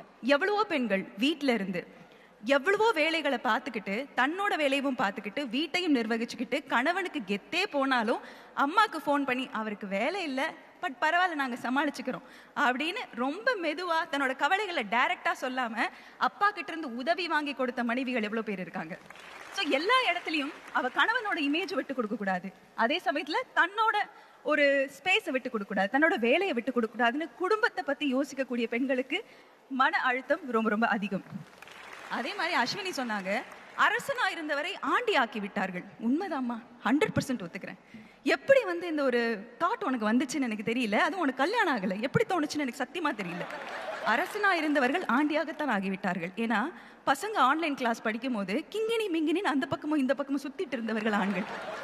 என்னங்க இப்படி சுத்துறீங்க அப்படின்னு கேட்டா, அவனுக்கு எப்போ ஆன்லைன் கிளாஸ் இருக்குன்னு எனக்கா தெரியும், நீ அதை பார்த்துக்க மாட்டியா, ஏன் கேமராவை ஆன் பண்ணி வச்சிருக்க அப்படின்னு இந்த ஆன்லைன் கிளாஸ்னால வந்த சண்டைகள் எக்கச்சக்கம் ஏராளம். இன்னொரு முக்கியமான விஷயம் ஐயா, ஜீ தமிழ்ல சர்வைவர் அப்படின்னு ஒரு நிகழ்ச்சி இருக்கு. என்னன்னா நம்ம வந்து மக்களை எல்லாரையும் வந்து கூட்டிகிட்டு போய், அதாவது சொகுசான வாழ்க்கை வாழக்கூடிய மக்களை வந்து கூட்டிகிட்டு போய் ஒரு காட்டில் விட்டுருவாங்க ஆப்பிரிக்காவில். அங்கே வந்து யானை, சிங்கம், புலி, காண்டாமிருகம், இன்னும் கொடிய விலங்குகள் எல்லாமே இருக்குது. நான் சொல்கிறேன், அந்த நிகழ்ச்சியோட டைட்டில் வின்னர் ஒரு பெண்ணாக தான் இருக்க முடியும். ஏன்னா கொடிய வீட்டு விலங்குகளே சமாளிக்கிறவங்க நாங்கள். எங்களை தவிர வேற யாருனாலையும் வந்து இவங்களை சமாளிக்கவே முடியாது. அதனால எங்களெல்லாம் விலங்கு அப்படின்னு சொல்றியா அப்படின்னு கேட்கலாம். மேன் இஸ் அ சோஷியல் அனிமல்னு தான் சொல்லியிருக்காங்க. உமன் இஸ் அ சோஷியல் அனிமல்னு எங்கேயுமே சொல்லலை. ஸோ நாங்கள் சமாளிக்கிற சிலர் அப்படி நடந்துக்கக்கூடிய சில விஷயங்களை பார்க்கும்போது உங்ககிட்ட தினம் நாங்கள் மாரடிக்கிற மாதிரி தினம் சர்வைவ் பண்ணுறோம் இந்த வீட்டில் அப்படிங்கிறது தான் எங்களோட ஒரு கருத்தாக இருக்குது. இன்னொன்றுங்க ஐயா, வீட்டில் இப்போது நிறைய விஷயம் வந்து ஆண்களை தாக்கி பேசிக்கிட்டே இருக்கிற மாதிரி இருக்கும். ஆனால் சொன்னால் தானே தெரியும் உங்களுக்கு எங்களுக்கு என்ன கஷ்டம் இருக்குது, சொன்னால் தானே தெரியும். வீட்டில் பொதுவாகவே வந்து யூஸ் பண்ணக்கூடிய வார்த்தை அப்பாவை டிஸ்டர்ப் பண்ணாத. அது என்ன அப்பாவை டிஸ்டர்ப் பண்ணாத, ஏன் அம்மாவை டிஸ்டர்ப் பண்ணாதன்னு ஏன் யாருமே சொல்ல மாட்டேங்கிறீங்க? உங்கள் அம்மாவுக்கு வேலை இல்லையா? உங்கள் அம்மா வந்து சம்பாதிக்கலையா? உங்கள் அம்மாவுக்கு தனியாக அவங்களுக்குன்னு ஒரு டைம், இது எதுவுமே செய்யாமல் சும்மா இருக்கட்டுமே, அந்த சும்மா டைம் அவங்களோட டைம் அப்படிங்கிறத ஏன் யாருமே மதிக்க மாட்டேங்கிறீங்க? சொல்லி பழகுங்க. இன்னொன்று, இந்த ஆன்லைன் கிளாஸில் ஒரு மிகப்பெரிய விஷயம், ஏதாவது ஒரு ஹோம்ஒர்க் வந்துச்சுன்னு வச்சுக்கோங்களேன், அம்மா ஃபோனுக்கு தான் வரும். ஏதாவது ஒரு கிளாஸ் அட்டன் பண்ணுமா, போய் உங்கள் அம்மா ஃபோனை வாங்கிக்கோ. ஏன் அந்த பொண்ணு யூடியூப் பார்க்கக்கூடாதா? என்னமோ யூடியூப் வந்து பெரிய ஒரு குற்றமான ஒரு விஷயம் மாதிரி இன்னைக்கு எல்லாரும் பேசிக்கிட்டு இருக்கீங்க. யூடியூப்ல தாங்க இந்த லாக்டவுனில் நிறைய பேர் சம்பாதிச்சாங்க. நிறைய மனைவி கணவன் எல்லாரும் ஒன்றா சேர்ந்து நாங்கள் கப்பிள் சேனல் ஆரம்பிக்கிறோம் அப்படின்னு சொல்லிட்டு நிஜமாவே சந்தோஷமா இருக்காங்களான்னு எனக்கு தெரியாது. ஆனால் கேமரா ஆன் பண்ணதுக்கு அப்புறம் அப்படி ஒரு அன்பு, அடாடாடாடாடாடா இப்படிலாம் எங்கேயா இருக்கீங்க அப்படிங்கிற மாதிரி மனசுக்குள்ள ஒரு பொறாமையே வந்துருச்சு. பேசாமல் நம்மளும் ஒரு யூடியூப் சேனல் ஆரம்பிச்சா நம்ம வீட்லையும் இந்த மாதிரி வசனமெல்லாம் பூக்கிறதுக்கு வாய்ப்பு இருக்கும் அப்படிங்கிற ஒரு எண்ணம் வந்துருச்சுன்னா பார்த்துக்கோங்களேன். இன்னொன்று, இப்போ சமீபமாக சமூக வலைத்தளங்களில் நிறைய விஷயங்கள் பகிர்றாங்க. தன்னோட கொரோனாலேருந்து மீண்டு வரக்கூடிய ஒரு சூழல் வந்து எப்படி இருந்தது அப்படிங்கிறத வந்து நிறைய பேர் பகிர்றாங்க. அதில் ஒரு பெண் வந்து எழுதியிருந்தாங்க. ரொம்ப மிக நெருக்கமான ஒரு தோழி ஒருத்தவங்க ஒரு குடும்பத்தில் இருக்காங்க, மருமகள், மனைவி, குழந்தைகளுக்கு அம்மா. அந்த பெண் வந்து ஒரு சில தொற்றுனால இறந்து போயிடுறாங்க. அந்த பெண் எழுதியிருந்தது, ரொம்ப நாள் கழிச்சு எனக்கு ரொம்ப கஷ்டமாக இருந்தது. எப்போவுமே அந்த குடும்பத்தை வந்து அவ்வளோ அழகாக பார்த்துப்பாங்க. அந்த குடும்பத்துக்கு தேவையான அத்தனை விஷயங்களையும் பார்த்துக்கிட்டு எப்போவுமே ஃபேமிலி ஃபேமிலி ஃபேமிலின்னு ஃபோட்டோ போட்டுட்டு இருந்த அந்த பெண் இறந்து போனதுக்கப்புறம் அந்த கணவருக்கு நான் ஃபோன் பண்ணி, எப்படி இருக்கீங்க, எல்லாரும் நல்லா இருக்கீங்களா, அவங்கள நீங்கள் ரொம்ப மிஸ் பண்ணுவீங்கல்ல அப்படின்னு ஒரு 3-4 மாதத்துக்கு அப்புறமா கால் பண்ணி கேட்டேன் அப்படின்னு சொன்னாங்க. அதுக்கு அந்த கணவர் சொன்னது, பரவாயில்ல, நாங்கள் மீண்டுட்டோம், இருந்தாலும் அவங்களோட இடத்த நிரப்ப முடியாது. இப்போது வீடெல்லாம் பார்த்துக்கிறதுக்கு, வீடெல்லாம் துடைக்கிறதுக்கு வந்து ஒரு பணியாள் நாங்கள் நியமிச்சிருக்கோம். ஒரு குக் வராங்க, அம்மாவுக்கு வந்து ஒரு நர்ஸ் நாங்கள் போட்டுட்டோம். ஸோ இப்போ இது எல்லாம் சார்ட்டட். ஆனால் ஒரு 30 வருட வாழ்க்கையில் தனக்குன்னு இருந்த அத்தனை விஷயங்களும் இழந்துட்டு, நண்பர்களை பார்க்காம, வேலைக்கு போகாமல், சுய சந்தோஷம் எதை பற்றியும் திங்க் பண்ணாமல் அந்த இறந்து போன அந்த மனைவிக்கு எதுவுமே கிடைக்கல. அதாவது தனக்கான சந்தோஷம் எதுவுமே கிடைக்காம இறந்து போனாங்க. இவ்வளோதானா வாழ்க்கை அப்படின்னு அவங்க ஷேர் பண்ணியிருந்தாங்க. அது மறக்க முடியாத ஒன்றா இருந்தது. கடைசியாக ஒன்று மட்டும் சொல்லிட்டு முடிச்சதுங்க ஐயா. என்னதான் இவ்வளோ சொன்னாலுமே இவனுங்க இம்சை தாங்க முடியல, இவங்க இல்லாமல் இருக்க முடியல அப்படிங்கிற மாதிரி ஒரு குடும்பத்தில் எனக்குமே அந்த எவ்வளோ பிரச்சனைகள் இருந்தாலும் அதையெல்லாம் தாண்டி ஒரு இணக்கம், ஒரு அந்யோன்யம் நிச்சயமாக தேவைப்படும். அந்த மாதிரி ஒரு கணவர் ஒரு மனைவியும் வந்து சண்டை போட்டுட்டு இருக்கும்போது கணவருக்கு மட்டும் ஒரு டாக்டர் ஒரு மந்திரம் சொல்லி கொடுத்தாராம். நீ மட்டும் தனியாக போய் ரூமில் இந்த மந்திரத்தை சொல்லு அப்படின்னு. அப்படிப்பட்ட மந்திரம் என்ன மந்திரம்னு மனைவிக்கு தெரிஞ்சுக்கணும்னு ஒரே ஆசை. தனியாக போய் சொல்கிறாரு. ஆனால் ஒரு சேஞ்ச் தெரியுது. தினமும் வந்து ஐ லவ் யூங்கிறாரு, பூங்கொத்து கொடுக்குறாரு, நிறைய ஹெல்ப்லாம் பண்ணுறாரு, சந்தோஷமாக இருக்கே வாழ்க்கையில் அப்படின்னு சொல்லி அவருக்கு ஒரு ஃபீலிங். அப்போ அவங்க போய் ஒரு நாள் ஒட்டு கேட்குறாங்க, அப்படி என்ன கணவர் வந்து ஒரு மந்திரம் சொல்கிறாங்க அப்படின்னு. அப்போது அந்த கணவர் சத்தம் போட்டு தனக்கு கேட்குற மாதிரி, இவள் என் மனைவி இல்லை, இவள் என் மனைவி இல்லை, இவள் என் மனைவி இல்லை அப்படின்னு சொன்னாராம். அதாவது உன் ஒய்ஃபை நீ நினச்சி நீ அவளை பார்த்தினாதான் உனக்கு பிடிக்காது, இவன் என் பொண்டாட்டி இல்லை நினச்சிப்பாரு, உனக்கு நிச்சயமாக அவளை பிடிக்கும் அப்படின்னு சொன்னாராம். வெறும் மனைவிக்கு மட்டுமல்ல, நான் இந்த லாக்டவுனுக்கு பிறகு கணவன் மனைவி 2 பேருக்குமே சொல்வேன், 2 பேர் கூட இருந்தால் நிச்சயமாக நிறைய மனக்கசப்பு, சண்டை எல்லாம் வருங்க. நிறைய பண்ணியிருக்கோம், மாறி மாறி திட்டிருக்கோம், இல்லைன்னு சொல்ல மாட்டேன். ஆனால் இந்த லாக்டவுனுக்கு பிறகு ஒரு ரீசெட், ஒரு ரிஃப்ரெஷ் மோட் கொடுங்க. என்ன பண்ணாலும் நான் சொல்கிற மாதிரி இவங்க இம்சை தாங்க முடியல, இவங்க இல்லாமலும் இருக்க முடியல. 2 பேருமே அந்த பழைய கணவனையும் அந்த பழைய மனைவி வேர்ஷனையும் மறந்துட்டு புதுசாக நிறைய திங்க் பண்ணி நிறைய விஷயங்களை புரிஞ்சுக்கிட்டு ரொம்ப இணக்கமாக இருக்கிறதுக்கு ட்ரை பண்ணுங்க. இருந்தாலும் கடைசியாக சொல்கிறேன், திருந்துறதுக்காகத்தான் இந்த கதையை சொன்னேன். ஸோ அந்த திருந்திய ஒரு விஷயத்த எல்லாருக்கும் தெரியப்படுத்துவதற்காக முடிவு அதே போல வரும் அப்படிங்கிற நம்பிக்கையோட உங்களுக்கு நடுவர் ஐயா அவர்களிடம் நன்றி சொல்லி விடைபெறுகிறேன். தேங்க்யூ. பெண்கள் படுகிற வதையை அழகாக சித்தரித்தார். எல்லாவற்றையும் தாண்டி ஆண்கள் செய்கிற இம்சையை ரோஹிலா சொன்ன முறை ரொம்ப அற்புதமாக இருந்தது. வாதத்தினுடைய இறுதியில் விஜயதசமி பட்டிமன்றத்தில் விஜய் இல்லாமலா? நல்ல தொகுப்பாளர், நல்ல நடிகர், அதை தாண்டி வாழையடி வாழையென வந்த மரபில் வந்தவன் நான் அல்லவோ என்றான் வள்ளலார். அவனுடைய தாத்தா தமிழ்நாட்டின் தன்னிகரற்ற சொற்பொழிவாளர் கோடம்பாக்கம் குமார், அவருடைய வாரிசு. அதனால அவன் சோடை போக மாட்டான், கதை கதையாய் சொல்ல போகிறான். காது கொடுத்து கேளுங்க. ஜீ தமிழ் நேயர்கள் அனைவருக்கும் இனிய விஜயதசமி நல்வாழ்த்துக்கள். தாய்மொழியாம் தமிழ் மொழியை தாய் போலவே பார்த்துட்டு இருக்கேன் எங்கள் நடுவருக்கும் ஒரு பெரிய வணக்கம். அவர் தமிழுக்கு வந்து எல்லாருமே பெரிய ஃபேனாக தான் இருப்பாங்க. மீதி நம்ம இருக்க நண்பர்களுக்கும் பெரிய பெரிய வணக்கம். ஸோ ஃபஸ்ட்டு வந்து தலைப்பு கொடுத்தாங்க, லாக்டவுனில் அதிகமாக பாதிக்கப்பட்டது கணவனா இல்லை மனைவியா. டாபிக் சொன்னதுக்கப்புறம் ஷோவோட ப்ரொடியூசர் நம்ம கால் பண்ணார், விஜய் தான் டாபிக், ஓகே நீங்கள் மனைவியா அப்படின்னு பேசணும் அப்படின்னு தான் ஃபஸ்ட்டு கால் பண்ணாங்க. நான் அவர்கிட்ட ஒன்று தான் கேட்டேன், நீ இன்னும் என்ன பைத்தியக்காரனே நினச்சின்னு இருக்கிறல்ல, என்ன தைரியம் இருந்தா அப்படின்னு சொன்ன உடனே அவர் ஐயோ இல்லை கேட்டார். இல்லைங்க அப்படி பேசினா கொஞ்சம் கரெக்டாக இருக்கும் அப்படின்னாரு. எது கரெக்டாக இருக்கோ அங்கே மட்டும்தான் பேசுவோம் அப்படின்னு சொல்லிட்டு தான் நாங்கள் 3 பேரும் ஒன்றா சேர்ந்துருக்கோம். ஸோ இந்த டாபிக்கு நான் வந்து எப்பயுமே பட்டிமன்றம் போகிறப்போ ஒரு சில விஷயங்கள் நம்ம ஷேர் பண்ணோம். ஏன்னா ஒரு நல்ல நாளில் நிறைய பேரோட இன்ட்ராக்ட் பண்ணுறோம், நமக்கு தோன்ற விஷயங்களை ஷேர் பண்ணுறோம். ஸோ என்னென்னலாம் பேசலாம் அப்படின்னு சொல்லிட்டு ஒரு ஐடியா பண்ணிட்டு வருவோம், ஒன்று எழுதிட்டு வருவோம். ஆனால் இதான் முதல் பட்டிமன்றம், சத்தியமாக சொல்கிறேன், எழுதிட்டு வந்தது கீழ்ச்சி போட்டுடலாம், இவங்க சொன்னதே போதும், நம்ம இன்னும் 3 ஷோ பண்ணலான்ற நம்பிக்கை கொடுத்துருக்காங்க. ஸோ அந்த அணியனுக்கு ஒரு பெரிய கைத்தட்டல் கொடுக்கணும்னு ஆசைப்பட்றேன். ஸோ அதில் ஃபஸ்ட்டு வந்து அன்பு தம்பி டூட் விக்கி. எனக்கு தம்பியோட கண்டென்ட் எவ்வளோ ஸ்ட்ராங்குன்னு தெரியும், எதை பற்றி வேணால் பேசுவான் மச்சான், வேறு லெவல் பண்ணக்கூடிய ஆள். ஆனால் இன்றைக்கி வந்து இந்த மொழி படத்தில் MS பாஸ்கர் இருப்பார்ல, CD ஸ்ட்ரக் ஆகி ஒரு 20 வருஷம் இருக்கும், கிட்டத்தட்ட எனக்கு அந்த ஃபீல் வந்துச்சு. வீட்டுக்கு போவோமா, வேலையெல்லாம் செஞ்சுட்டு, எங்கே இருக்கு என்னோட இஞ்சி டீ, எங்கே இருக்கு என்னோட பார்லி டீ, எங்கே இருக்கு என்னோட ஹைபிஸ்கஸ் டீ, உனக்கு பொண்டாட்டின்னு ஒன்று இன்னும் வரல வாழ்க்கையில், வந்ததுன்னா தெரியுதுல எந்த டீ வரும் எந்த டீ வராது அப்படின்னு. அதே மாதிரி இன்னொரு நிறைய பாயிண்ட்ஸு ஸ்டாட்டிஸ்டிக்ஸ் வச்சு பேசுவார் டூட் விக்கி, எனக்கு அது ரொம்ப ரொம்ப பிடிக்கும். நீ நிறைய சர்வேலாம் சொன்னேன். நேராக ஒரு டாஸ்மாக் பாருக்கு போயிட்டு, இங்கே பொண்டாட்டி தொல்லை தாங்க முடியாமல் எவன்லாண்டா குடிக்க வந்துருக்கிறீங்கன்னு கேட்டால் 99% ஆண்கள் அங்கே கை தூக்குவாங்க. நடுவருக்கு அந்த பழக்கம் இல்லை, அது பிரச்சனை இல்லை, பட் சொல்கிறேன் இந்த இடத்துல. ஸோ இது யார் எடுத்த சர்வே அப்படின்னா, டாஸ்மாகோ ராஜாராணி குமாக்கோன்னு ஒரு சர்வே கம்பெனி இருக்குது. அந்த கம்பெனி எடுத்த சர்வே படி இப்படி ஒரு ரிசல்ட் வந்துருக்குது. ஓகேவா, இந்த கம்பெனி ஒன்று சொல்லுங்க. டாஸ்மாகோ குமாக்கோ ராஜாராணிகோ மல்டிகா அப்படி ஒரு கம்பெனி இருக்கு. நம்ம சொல்றது தானே. நாளைக்கு TNPSC எக்ஸாமில் கேட்டால் எழுதணும்ல, கேட்டாலும் கேட்க வாய்ப்பு இருக்கு. ஸோ இந்த மாதிரி நிறைய விஷயங்கள் நடந்திருக்கு. ஸோ எதனால அங்கே போறாங்க அப்படின்றத நம்ம புரிஞ்சுக்கணும். ஒரு சைடு அண்ணனை பாராட்டினா தான் போதும், அண்ணன் நீங்கள் தான் வேற லெவல், அண்ணன் நீங்கள் கலக்குறீங்க ஜீ தமிழ், இப்படிலாம் சொன்னால் பிரியாணி வாங்கி கொடுப்பாருன்னு. ஏன்னா பிரியாணி என்ன கண்டிப்பாக எது வேணால் வாங்கி கொடுப்போம் உனக்கு. வீட்டுக்கு போனதுக்கப்புறம் பாராட்டுன்னு ஒன்று இல்லவே இல்லை நடுவர்களே. போனதுலேருந்து திட்டி, இதை ஏன் அப்படி பண்ண, இதை ஏன் அப்படி பண்ணலை, இது எப்படி பண்ணியிருந்தா நல்லா இருக்குமே, இதை ஏன் நீ பண்ணன்னு கேட்டால் ஓ என்னையே கேள்வி வைக்கிறேன்னு வேற பிரச்சனை வருது. ஸோ எதுவுமே கேட்காம யாரா நம்மளை பாராட்டுறாங்க அப்படின்னா, இன்னும் கொஞ்சம் நேரம் பேசுங்களேன், நல்லா இருக்கு கேட்க.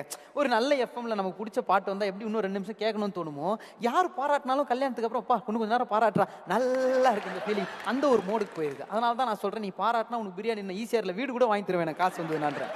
சரி இவங்க தான் எப்படி இருக்காரு, டூட விட்டுருவோம் அப்படின்னு சொல்லிட்டு அடுத்தது வந்தால் ஐயோ ஹாசினி உங்களுக்கு வந்து எல்லாமே எல்லாரும் சொல்லி கொடுத்துருக்காங்க, போய் சொன்னா சாமி கண்ணை குத்துன்னு ஒன்று சொல்லி கொடுக்கலாம்னு நினைக்கிறேன்.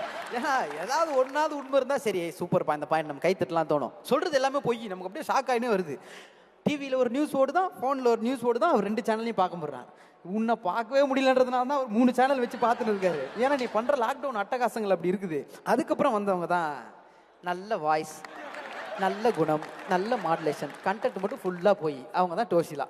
அஸ்வினி, நீங்கள் சொன்ன இந்த மாதிரி பசங்கள்லாம் கௌதம் வாசுதேவ் மேனன் படத்தில் தான் பார்க்க முடியுமா? நீங்கள் 3 பேரும் பேசின மாதிரி பொண்ணை இந்த உலகத்திலேயே பார்க்க முடியாது. நானும் ரொம்ப நாளாக தேடி தான் இருக்கோம், அந்த மாதிரி யாருமே நான் பார்த்ததில்லை. முதல்ல நடுவர்களே, இப்போ லாக்டவுன் வாழ்க்கையில் கஷ்டப்படுறது அப்படின்லாம் சொல்லியிருந்தாங்க. ஒரு பையனுக்கு கல்யாணம் அப்படின்னு ஒன்று ஆச்சுனாலே அதுதான் வாழ்க்கையில் ஃபஸ்ட்டு லாக்டவுன். லாக்டவுனில் நம்ம வீட்டிலேருந்து கிளம்பி வெளியே போனால் போலீஸ் நம்மள என்ன கேட்கும், எங்கே போகிறீங்க, ஏன் போகிறீங்க, வீட்டில் உன்னால் இருக்க முடியாதா, ஏன் இது போகணும்னு அவசியமா? இதே தான் கல்யாணத்துக்கு அடுத்த நாள் வந்து ஒய்ஃப் கேட்கும், ஏன் போகிற, எதுக்கு போகிற, ஃப்ரெண்ட்ஸை பார்க்க முன்னால் இருக்க முடியாதா? சரி போறிய என்னையும் கூட்டு போகிறதே உன்னை பற்றி பேசுறதுக்கு தான், உன்னையும் கூட கூட்டு போயிட்டு நான் என்ன பேசுவேன், எப்போவுமே உன் கூட தானம்மா இருக்கேன், ஏமா புரிஞ்சிக்க மாட்டேற? வீக்கெண்டே என் கூட இரு. சரி ஓகே, இப்படியே ஒரு பையன் போயினே இருக்கு. நான் கல்யாணம் அப்படின்னு ஆனப்போ ஒரு பையன் கணவனாக மாறுறான். சரி, கணவனாக மாறினதுக்கப்புறம் என்னடா ஆகுதுன்னு சொல்லிட்டு பார்த்தா அவனோட கனவுகள் குடும்ப சுமைகளாக மாறுது. கனவுல நோக்கி ஓடிட்டு இருந்தவன் தன்னோட குடும்ப சுமையை நோக்கி ஓட ஆரம்பிக்கிறான்.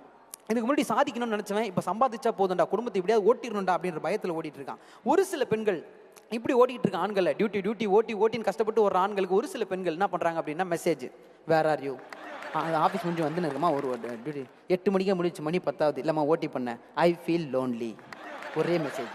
வர்ற இவனுக்கு ஒன்றும் புரியாது, பதட்டம். வேலை தானே செஞ்சேன், ஃப்ரெண்ட்ஸோட கூட போலியே, ஐ ஃபீல் லோன்லின்னு என்னடா பண்ணுறது அப்படின்னு சொல்லிட்டு பதட்டத்தில் பார்த்தா, அம்மா நீ ரூம்லேயே இருந்தால் லோன்லியாக தான் இருக்கும், அந்த ரூம் விட்டு வெளியே வா, எங்கள் அப்பா அம்மா இருக்காங்க, ஹவுஸ் ஓனர் ஆண்டி இருக்காங்க, எதிர் வீட்டு ஆண்டி இருக்காங்க, அவங்க யார்கிட்டயா பேசு, நான் அவங்கள கல்யாணம் பண்ணால் உன்னை கல்யாணம் பண்ணா, நான் உங்ககிட்ட தான் பேசணும். சரிம்மா அதை வந்துடுறம்மா சொல்லிட்டு அடிச்சு பிடிச்சி ஓடி வருவோம். ஓடி போனதுக்கப்புறம் ஏமா இப்போலாம் ஃப்ரெண்ட்ஸை கூட பார்க்குறது இல்லையே, நீ ஃபோன் பண்ணால் ஓடி வந்துடுறேன், அன்றைக்கி கூட என் ஃப்ரெண்டு கால் பண்ணால் கட் பண்ணிட்டேனே, ஓ என் ஃப்ரெண்டு காலை நீ கட் பண்ணிட்டு என் கூட இருக்குன்றது ஒரு பெரிய பாக்கியமாக நினச்சி நான் உங்க கூட வாழணுமா, சரி சாரிம்மா, சாரி எதுக்கு சொல்கிறேன், சாரிக்கான அர்த்தத்தை புரிஞ்சு சொல்கிறியா, இப்படி ஒவ்வொன்றுத்துக்கும் சண்டை போட்டே தான் லாஸ்ட்டாக வந்து கேட்டிருக்கான். அம்மா அது பாரு என்ன பண்ணேன், இப்போ 50,000 எனக்கு சம்பளம் வருது, இது மட்டும் போதுமா, இதை வச்சு குடும்பத்தை நடத்திடலாமா, 100% நடத்திடலாம், போதும் நீங்கள் என் கூட டைம் ஸ்பெண்ட் பண்ணுங்கள், அதுதான் முக்கியம் அப்படின்னு அந்த பொண்ணு சொல்லுது சார். சொன்னதுக்கப்புறம் ஒரே வாரத்தில் இவங்க ஃப்ரெண்ட்ஸ், அந்த பொண்ணோட ஃப்ரெண்ட்ஸ்லாம் மால்டீவ்ஸ், அந்தமான், இங்கே எங்கேயாவது அவங்க ஹஸ்பண்டோட போயிட்டு வந்த ஃபோட்டோவை பார்த்தா உடனே நம்ம காட்டுறது, இங்கே பாருங்கள் அவங்க அந்தமான் போயிட்டு வந்திருக்காங்க, இங்கே பாருங்கள் ரீசெண்ட்லி மேரிட் மால்டீவ்ஸ் போயிட்டு வந்திருக்காங்க. அப்போ இவன் என்ன சொல்லுவான், ஓட்டி பார்க்கவும் விட மாட்டுற, டியூட்டியும் சரியாக செய்ய விட மாட்டுற, மால்டீவ்ஸ்க்கும் போகணுன்ற, அவன் எங்கே தான்டா போகிறது, இது கேள்வி கேட்டாலும் வீட்டில் பிரச்சனை ஆகிடும். ஸோ இந்த குழப்பத்திலே அவன் வாழ்க்கை என்னடா பண்ணுறதுன்னு பார்த்துருந்தா அப்போ தான் சார் கடவுள் வந்து அருள் கொடுக்குறாரு. மகனே நீ கவலைப்படாத, நாளையிலேருந்து லாக்டவுன் ஒன்று வரப்போகுது, அது வந்துருச்சுன்னா நீ வீட்டிலே இருக்கலாம், உன் பொண்டாட்டியோட டைம் ஸ்பெண்ட் பண்ணலாம், ஒரு பிரச்சனை இல்லை அப்படின்னு சொன்னோடனே அவன் ஹாப்பியாக வரான். சூப்பர், லாக்டவுன் ஒன்று போட்டாங்க, இதுக்கப்புறம் வெளியே போத்தாவில்லை, ஹோட்டலுக்கு கூட்டு போக வேணாம், படத்துக்கு கூட்டு போக வேணாம், ஸ்டோரி போட வேணாம், எவனா ஊருக்கு கூட்டு போனான்றதை பார்த்து பொறாமப்பட வேணாம், சந்தோஷமாக இருக்கலாம். நீங்களே சொன்னீங்க யூடியூப்லாம் பார்க்கும்போது நல்லா தான் இருக்குது, ஆனால் உண்மையிலே இவங்களாம் ஜாலியாக தான் இருக்காங்களோன்ற ஒரு டவுட்டாக இருக்குது அப்படின்னு நீங்கள் பாருங்கள். அந்த மாதிரி எந்த விதமான குழப்பம் வராது, சந்தோஷமாக இருக்கலாம்னு சொல்லிட்டு பார்த்தா லாக்டவுன் போட்ட ஃபஸ்ட்டு நாள் பாத்திரம் வளர்க்குறியா, துணி துவைக்கிறியா, ரெண்டுமே இதுக்கு முன்னாடி நீ பண்ணதில்லை, அதனால் நீ என்னை கேட்கறதுக்கு ரைட்ஸ் இல்லை, பட் இருந்தாலும் நீ கேட்குற. நான் என்ன சொன்னேன், துணி தான் கஷ்டம்னு சொல்லிட்டு துணி துவைக்கிறோமா அப்படின்னு. ஓ பாத்திரம் தான் கஷ்டம், நீ துணி ஈஸின்றனால அதை செலக்ட் பண்ணிக்கிட்டேன். சரி டே 2 என்ன பண்ணேன், பாத்திரமா துணியா, பாத்திரம் தான் கஷ்டம், நான் ஸ்ட்ரைட்டாக பாத்திரத்துக்கு போயிடலாம்னா, பாத்திரம் கழுவுனா எதுக்கு பாத்திரம் கழுவுனீங்க, அதான் நேற்று உங்களுக்கு தோணல, சரி 3வது நாள் 2த்தையும் பண்ணிட்டா, ஓ 2த்தையும் நீ பண்ணிட்டா உங்கள் அம்மா கிட்ட நான் கெட்டவன் பேர் வாங்கணும். ஸோ இப்படி ஒவ்வொரு நாளும் பிரச்சனை ஆகி ஆகி ஆகி என்னடா பண்ணுறதுன்னு தெரியாமல் பசங்க ஓடிட்டு இருக்க டைமில் டக்குன்னு என்ன பண்ணுவானுங்க, இந்த ஃபேமிலி குரூப் அப்படின்னு ஒரு குரூப் இருக்கும், அந்த குரூப்பில் என்றைக்குமே ரிப்ளை பண்ணாத நம்ம அண்ணன் வந்து ஒரு மெசேஜ் போடுவான், 5 வகையான டிஷ் செஞ்சேன், இதை நான் தான் செஞ்சேன்னு ஃபோட்டோ போடுவான், பாருங்கள் அவர்லாம் எவ்வளோ செய்கிறார், நீங்கள் செய்யலை, இப்படி சண்டையை தேவையே இல்லாமல் போட்டு போட்டு போட்டு நிம்மதின்றது ஒன்று போனதே இந்த லாக்டவுனில் தான் நடுவர் அவர்களே. ஸோ அதோட ரொம்ப முக்கியமான விஷயம் என்னென்னா டைம் ஸ்பெண்ட் பண்ணோம். டைம் ஸ்பெண்ட் பண்ணால் ரிலேஷன்ஷிப் பயங்கர ஸ்ட்ராங்காக இருக்கும், அதுதான் ஒரு உறவுக்கு ரொம்ப ரொம்ப முக்கியமானதுன்னுவாங்க, உண்மைதான். ஆனால் டைம் எப்படி ஸ்பெண்ட் பண்ணோன்னா சுகர் மாத்திர மாதிரி தான், கொஞ்சம் கொஞ்சமாக ஸ்பெண்ட் பண்ணணும். ஒன்றா எல்லாம் ஒரேடியாக இருங்கன்னு சொன்னால் சர்வைவர் ஷோ பார்க்குறீங்களா, அந்த ஷோவில் வர மாதிரி தான் வீடு இருக்கும், எப்போ பார்த்தாலும் டாஸ்க்கு சண்டைன்னு தான் போயிட்டுருக்கும். ஸோ கரெக்டான கேப் கொடுத்து நமக்கு ரொம்ப பிடிச்ச படமாக இருந்தாலும் ஒரு இன்டர்வெல் இருந்தால் தான் அதை பார்க்குறதுக்கு சுவாரஸ்யமாக இருக்குன்ற மாதிரி, நமக்கு பிடிச்ச மனைவி தான், நமக்கு பிடிச்சவங்க தான், எல்லாரும் இருந்தாலும் அவ்வளோ கஷ்டம், பக்கத்துலேயே இருக்கணும், எப்பயுமே கூடவே இருக்கணும் அப்படின்னா கஷ்டம் அப்படின்றது இந்த லாக்டவுன் நமக்கு மறுபடியும் உணர்த்திருக்கு. அதுவும் பசங்களுக்கு அவ்வளோ கஷ்டத்தை உணர்த்திருக்கு. பெண்கள் எல்லாருக்கும் ஒரே ஒரு வேண்டுகோள் தான், நீங்கள் எல்லாரும் டேட்ஸ் லிட்டில் பிரின்சஸ் தான், நீங்கள் அப்படி பெருமையாக அவங்க இன்ஸ்டாகிராமில் போடுறீங்க தான், அதெல்லாம் ஓகே. ஆனால் மனசை தொட்டு சொல்லுங்கள், உங்கள் அப்பா உங்கள் அம்மாவை பார்த்துக்கிட்டதுக்கும் இல்லை எங்கள் அப்பா எங்கள் அம்மாவை பார்த்துக்கிட்டதை விட இன்றைக்கி இருக்க ஜென்ரேஷன் பசங்க தன்னோட ஒய்ஃபை தன்னோட லைஃப் பார்ட்னரை எவ்வளவோ பியூட்டிஃபுல்லாக பார்த்துக்கிறாங்க. கிட்டத்தட்ட காத்தாடி மாதிரிங்க பசங்க, அவங்கள ஜாலியாக பறக்க விட்டுறணும், அந்த லொட்டாய் உங்கள் கையில் தான் இருக்கும், கண்ட்ரோல் நீங்கள் தான் பண்ண போகிறீங்க, எங்கே இருந்தாலும் உங்கள் கண்ட்ரோலில் தான் இருப்பாங்க.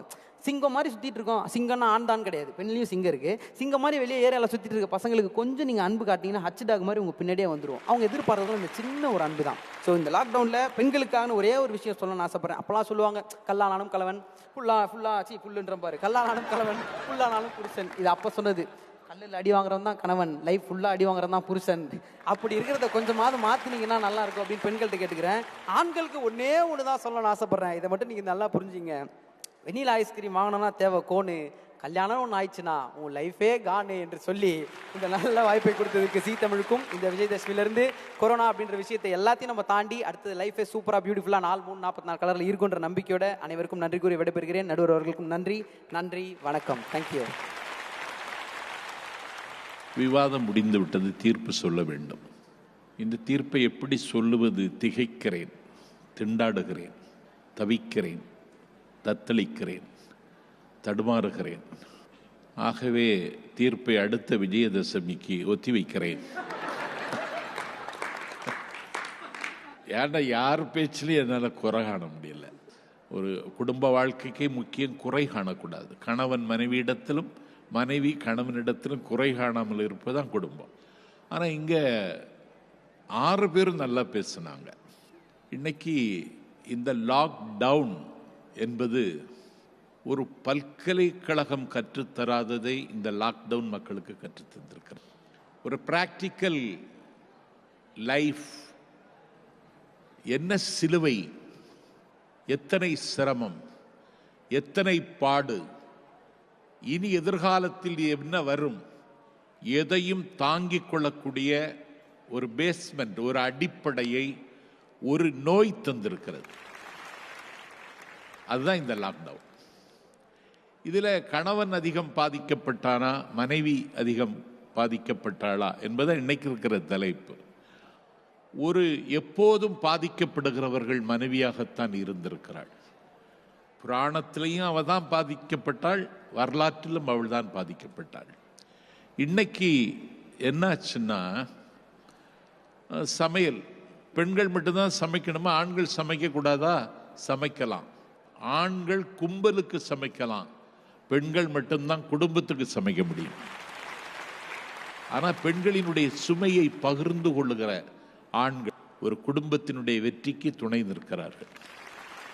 அதனால டோஷிலா சொன்னது மாதிரி ஒரு அன்பு தான் வேணும். ஒரு குடும்பத்தை கட்டி போடுவதும் ஒரு குடும்பத்தினுடைய இருப்பை உறுதி செய்வதும் அன்பு தான். இதில் இவன் ஒரு இர்ரெகுலராக தான் இருப்பான் ஆம்பளை. அதுக்காக தான் ஒரு பழமொழியே சொல்லிட்டான், குளத்தை கண்டா குளிப்பான், கோவிலை கண்டா கும்பிடுவான். இது இவனுக்குன்னு போட்டுக்கிட்டது. இது இவன் குளத்தை கண்டா குளிப்பான், கோவிலை கண்டா கும்பிடுவான்.